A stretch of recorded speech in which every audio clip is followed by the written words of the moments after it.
Hello friends, welcome. Operation research की series में आज हम लोग एक नया चैप्टर स्टार्ट करने जा रहे हैं जिसका नाम है ट्रांसपोर्टेशन प्रॉब्लम। ट्रांसपोर्टेशन प्रॉब्लम जो है एलपीपी का सब क्लास होता है। हम लोग एलपीपीज को अपने पिछले सारे वीडियोस में डिस्कस कर चुके हैं, तो हम लोग जानते हैं कि एलपीपीज के प्रॉब्लम को किस तरीके से सॉल्व किया जाता है। तो ट्रांसपोर्टेशन प्रॉब्लम जो है इसी का एक सब क्लास होता है। आज हम लोग इस वीडियो में ट्रांसपोर्टेशन प्रॉब्लम से रिलेटेड इंट्रोडक्शन, इसके ऑब्जेक्टिव, इसको किस तरीके से रिप्रेजेंट करते हैं, मतलब किस तरीके से इसको लिखते हैं टेबुलर फॉर्म में, इसको किस किस मेथड से सॉल्व किया जाता है, सारी बातें करेंगे। तो शुरू करने से पहले फ्रेंड्स, अगर आप लोगों ने मेरे चैनल को सब्सक्राइब नहीं किया तो मेरे चैनल को सब्सक्राइब कर दीजिए। अगर वीडियो अच्छा लगा तो वीडियो को लाइक कर दीजिए और वीडियो को एंड तक देखिए। तो चलिए स्टार्ट करते हैं। तो फ्रेंड्स, ट्रांसपोर्टेशन का जो प्रॉब्लम होता है वो एक टेबुलर फॉर्म में दिया हुआ रहता है। इस तरह के टेबल होते हैं। इसमें जो हमारे पास कुछ ऑरिजिन रहता है और कुछ डेस्टिनेशन रहता है। देखिए मैंने लिखा है 1 से लेकर के एम ऑरिजिन है और एन डेस्टिनेशन है, जिसमें ऑरिजिन मतलब सोर्स हो गया, सोर्स टू डेस्टिनेशन है हमारा एम और एन। इसके साथ ही हमारे पास देखिए यहाँ पे कुछ डिमांड दिए हुए हैं B1, B2, B3, जिसको हम लोग ने डिमांड को B से डिनोट किया है, और सप्लाई दिया हुआ है हमारे पास लास्ट कॉलम में A1, A2, A3 से लेकर के AM तक। तो डिमांड और सप्लाई तो हम लोग के पास है, और ये हमारे पास जो अंदर में कॉलम है जिसमें हमारे पास X11 और C11 के साथ लिखा हुआ है, तो ये जो C11 है वो है हमारा कॉस्ट ऑफ ट्रांसपोर्टिंग। मतलब C11 हमारा कॉस्ट है। किसका कॉस्ट है? ऑरिजिन से डेस्टिनेशन का। कौन सा ऑरिजिन का? यूनिट कॉस्ट है ये। फर्स्ट ऑरिजिन यानी कि ये C11 है तो फर्स्ट टू फर्स्ट, मतलब फर्स्ट ऑरिजिन से फर्स्ट डेस्टिनेशन तक का। इसी तरीके से अगर C23 देखा जाए तो ये भी हमारा जो है कॉस्ट है, यूनिट कॉस्ट किसका? जो है सेकंड ऑरिजिन है जो उसका, और थर्ड डेस्टिनेशन का। तो देखिए यहाँ पे हमने लिखा है कि CIJ जो है वो cost of transporting 1 unit of the product from ith origin to jth destination. तो CIJ तो हम लोग को समझ में आ गया, कॉस्ट है। इसके साथ हमारे पास XIJ भी है। तो XIJ क्या है? हमारा क्वांटिटी ऑफ ट्रांसपोर्टेड है। मतलब XIJ है quantity transported from ith origin to jth destination. हमारा कितना क्वांटिटी जो है इसमें है। तो हमारे पास जो क्वेश्चन में रहेगा वो इसी तरीके से कुछ ऑरिजिन और कुछ डेस्टिनेशन रहेगा, सोर्स और डेस्टिनेशन। हमारे पास सप्लाई दिया हुआ रहेगा और डिमांड दिया हुआ रहेगा। तो इस तरह के प्रॉब्लम को हम लोग बोलते हैं ट्रांसपोर्टेशन प्रॉब्लम। फ्रेंड्स, हमारा जो ऑब्जेक्टिव है ट्रांसपोर्टेशन प्रॉब्लम का वो है is to transport various quantities. तो ऑब्जेक्टिव क्या है? ट्रांसपोर्ट करना वेरियस क्वांटिटीज को। क्वांटिटी क्या है हमारे पास? XIJ। मतलब XIJ का जो वैल्यू है, XIJ के वैल्यू को ट्रांसपोर्ट करना है। और क्या लिखा है? That are initially stored at various origin. यहाँ पे देखिए ऑरिजिन है, जो ऑरिजिन में जो X का वैल्यू है उसको ट्रांसपोर्ट करना है ऑरिजिन से डिफरेंट डेस्टिनेशन में। ठीक है, हम लोगों को जो है ऑरिजिन से डेस्टिनेशन में क्वांटिटी को ट्रांसपोर्ट करना है in such a way that the transportation cost is minimum. मतलब इस तरीके से हम लोग को वैल्यूज को, मतलब है क्वांटिटी को ट्रांसपोर्ट करना है ऑरिजिन से डेस्टिनेशन में कि हमारा जो कॉस्ट है ट्रांसपोर्टेशन कॉस्ट वो मिनिमम रहे। तो इस तरह के प्रॉब्लम को ही हम लोग बोलते हैं ट्रांसपोर्टेशन प्रॉब्लम। अब हम लोग देखते हैं कि ट्रांसपोर्टेशन प्रॉब्लम जो है कितने टाइप के होते हैं। तो फ्रेंड्स, ट्रांसपोर्टेशन प्रॉब्लम जो है 2 टाइप के होते हैं, एक बैलेंस ट्रांसपोर्टेशन प्रॉब्लम और दूसरा अनबैलेंस ट्रांसपोर्टेशन प्रॉब्लम। तो फ्रेंड्स देखिए, ट्रांसपोर्टेशन प्रॉब्लम हमारे पास 2 टाइप का होता है, एक अनबैलेंस ट्रांसपोर्टेशन प्रॉब्लम और दूसरा balance transportation problem. Unbalance transportation problem भी 2 टाइप का होता है, जिसमें हमारा डिमांड ग्रेटर देन सप्लाई होता है और दूसरा डिमांड लेस देन सप्लाई।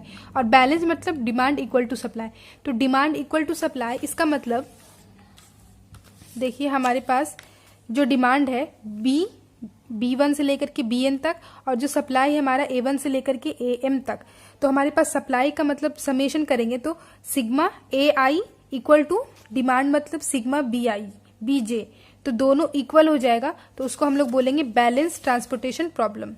तो यहाँ पे क्या लिखेंगे? समेशन AI और इक्वल टू हो जाएगा समेशन BJ। तो डिमांड इक्वल टू सप्लाई हो गया। अब यहाँ पे देखिए, यहाँ पे जो है डिमांड क्या है? BJ, सिग्मा लगा दिया इसमें। ये जो अगर ग्रेटर देन हो जाएगा सप्लाई से, मतलब सिग्मा AI से, तो ये एक टाइप का हो गया। और दूसरा में क्या है? अगर सिग्मा BJ लेस देन हो जाएगा सिग्मा AI से, यहाँ पे AI होगा, AI से। तो ये दो टाइप का प्रॉब्लम हुआ। अब इसमें क्या करेंगे, अगर हमारा डिमांड ग्रेटर देन सप्लाई हुआ तो हम लोग एक डमी रो को ऐड करेंगे, मतलब एक एडिशनल रो को ऐड करेंगे। तो यहाँ पे जैसे कि हम लिख देते हैं ऐड अ डमी रो, एक डमी रो को ऐड करेंगे विथ कॉस्ट 0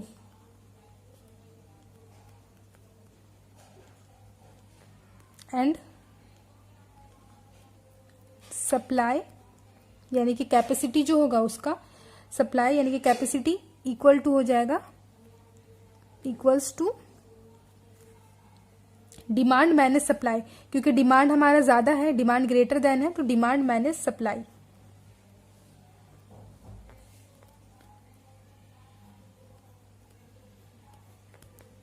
अगर हमारा ये केस रहा, अगर ये वाला केस रहा तो हम लोग को जो टेबल जो दिया हुआ है, मतलब जो हमारे पास इस तरीके से जो टेबल दिया हुआ रहेगा क्वेश्चन में, इसको हम लोग को चेंज करने का जरूरत नहीं है।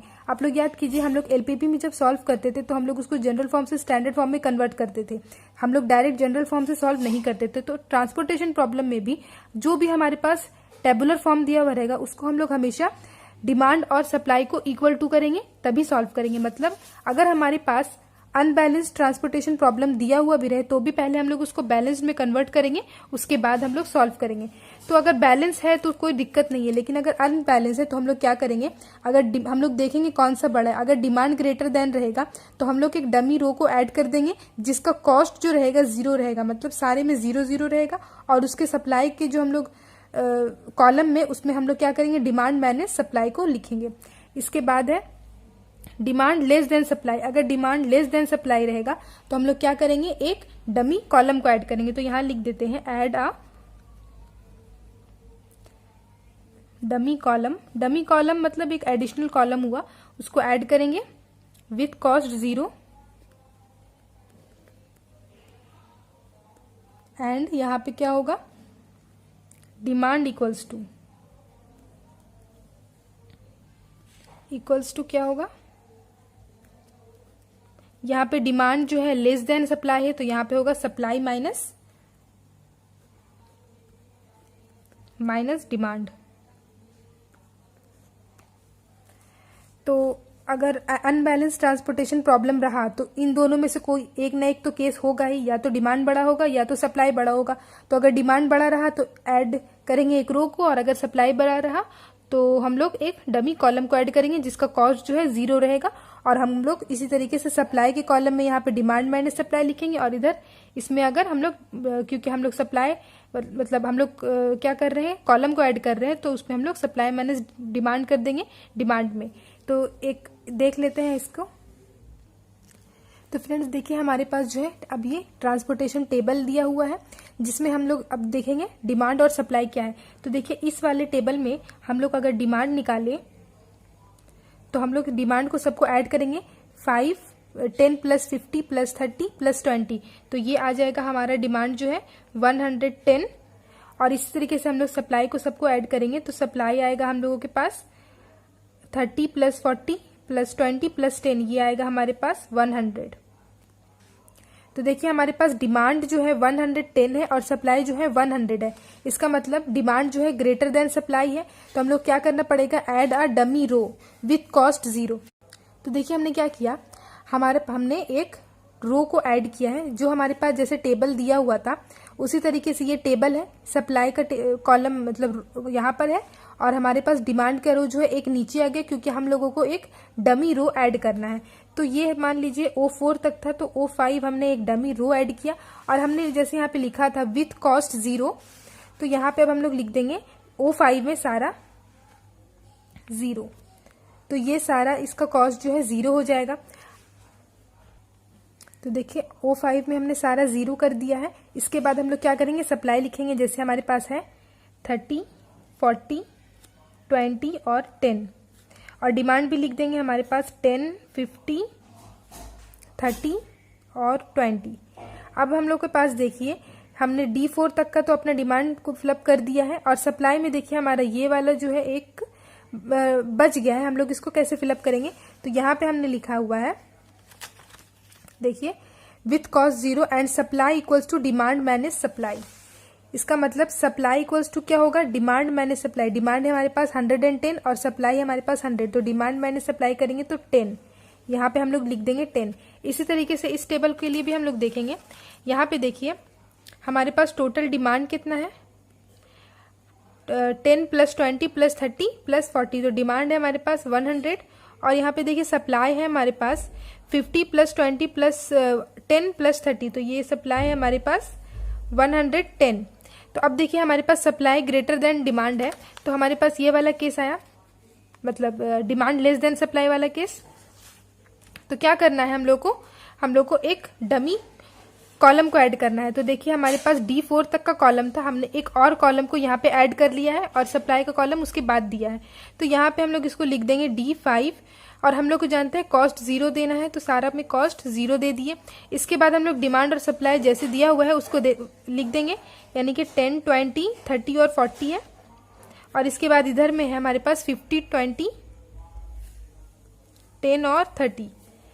तो ये हो गया हमारे पास टेबल। और इसके बाद देखिए D4 के कॉलम में जो हमारे पास एक डिमांड की कमी है, तो इसको हम लोग देखें यहाँ पे है demand equals to supply minus demand. तो सप्लाई हमारे पास 110 है, डिमांड है 100, तो सप्लाई माइनस डिमांड करेंगे तो आएगा 10। तो इस तरीके से जो हम लोगों को टेबल को फिलअप करना होता है, और ऐसे हम लोग ट्रांसपोर्टेशन के प्रॉब्लम को अनबैलेंस से बैलेंस करते हैं। तो आप लोगों ने देख लिया कि ट्रांसपोर्टेशन के प्रॉब्लम को हम लोग अनबैलेंस से बैलेंस किस तरीके से किए हैं। इसी तरीके से हम लोग को जो भी प्रॉब्लम्स दिए रहेंगे सबको बैलेंस करके ही सॉल्व करना होता है। अब हम लोग देखते हैं ट्रांसपोर्टेशन के प्रॉब्लम से कितने सारे मेथड्स होते हैं। तो फ्रेंड्स देखिए हमारा जो ट्रांसपोर्टेशन प्रॉब्लम का जो हम लोग का सॉल्यूशन है वो 2 टाइप से निकलता है। Transportation problem can be obtained in 2 stage. वो 2 स्टेज है, इनिशियल सॉल्यूशन और दूसरा है ऑप्टिमल सॉल्यूशन। तो देखिए इनिशियल सॉल्यूशन जो है हमारा, वो हम लोग को इन तीनों में से कोई भी एक सॉल्व करके हम लोग को मालूम किया जा सकता है। मतलब initial solution can be obtained by using any one of 3। वो 3 जो मेथड्स है वो है, पहला north west corner rule, second है लीस्ट कॉस्ट मेथड और मैट्रिक्स मिनिमा मेथड, और थर्ड है हमारा वॉजल्स अप्रोक्सीमेशन मेथड। तो फ्रेंड्स इन तीनों में से जो है वॉजल्स अप्रोक्सीमेशन मेथड जो है वो हम लोग ज्यादा प्रेफर करते हैं, क्योंकि इससे जो हम लोगों को सॉल्यूशन निकल के आता है इनिशियल सॉल्यूशन, वो या तो ऑप्टिमल सॉल्यूशन होता है या तो ऑप्टिमल सॉल्यूशन के बहुत ही क्लोज होता है। तो इन दोनों से ज्यादा हम लोग वॉजल्स अप्रोक्सीमेशन मेथड को जो है प्रेफर करते हैं। इसके बाद है हमारा ऑप्टिमल सॉल्यूशन। तो ऑप्टिमल सॉल्यूशन जो है उसको भी हम लोग किसी भी 2 मेथड से हम लोग निकाल सकते हैं। मतलब पहला है हमारा मॉडी मेथड, जिसको हम लोग बोलते हैं मॉडिफाइड डिस्ट्रीब्यूशन मेथड, और दूसरा है स्टेपिंग स्टोन मेथड। तो इन दोनों में से हम लोग कोई भी मेथड को यूज करके ऑप्टिमल सॉल्यूशन निकाल सकते हैं, और इन तीनों में से हम लोग कोई भी मेथड को यूज करके इनिशियल बेसिक फिजिबल सॉल्यूशन निकाल सकते हैं। तो ये हो गया हमारा ट्रांसपोर्टेशन मेथड के सॉल्यूशंस। तो फ्रेंड्स आज की वीडियो में जो है हमने ट्रांसपोर्टेशन प्रॉब्लम से रिलेटेड हमने इंफॉर्मेशन पढ़ी है, वो है किस तरह से हम लोग इसको टेबुलर फॉर्म में लिखते हैं, XIJ क्या है, CIJ क्या है, और हम लोग ट्रांसपोर्टेशन प्रॉब्लम को क्यों सॉल्व करते हैं, ऑब्जेक्टिव क्या है। इसके बाद हमने पढ़ा ट्रांसपोर्टेशन प्रॉब्लम के कितने टाइप्स होते हैं, और हम लोग इसको जो बैलेंस से अनबैलेंस में कैसे कन्वर्ट करते हैं, इसको हमने जाना है। यहाँ पे जो अनबैलेंस्ड ट्रांसपोर्टेशन प्रॉब्लम था उसको हमने किस तरीके से बैलेंस में जो है कन्वर्ट किया है। इसके बाद हमने जाना कि हमारा जो सॉल्यूशंस है कितने टाइप के होते हैं, इनिशियल सॉल्यूशन, ऑप्टिमल सॉल्यूशन। तो अब नेक्स्ट वीडियोस में हम लोग इन तीनों मेथड को जो है, और ये हमारे पास जो ऑप्टिमल सॉल्यूशन के जो 2 मेथड्स हैं, इनको एक एक करके जो है हम लोग सॉल्व करेंगे। तो अगर आप लोगों को ये मेरा वीडियो पसंद आया होगा तो मेरे वीडियो को लाइक कर दें। अगर अभी तक मेरे चैनल को सब्सक्राइब नहीं किया है तो मेरे चैनल को सब्सक्राइब कर दें और वीडियो को शेयर कर दें। Thank you so much guys.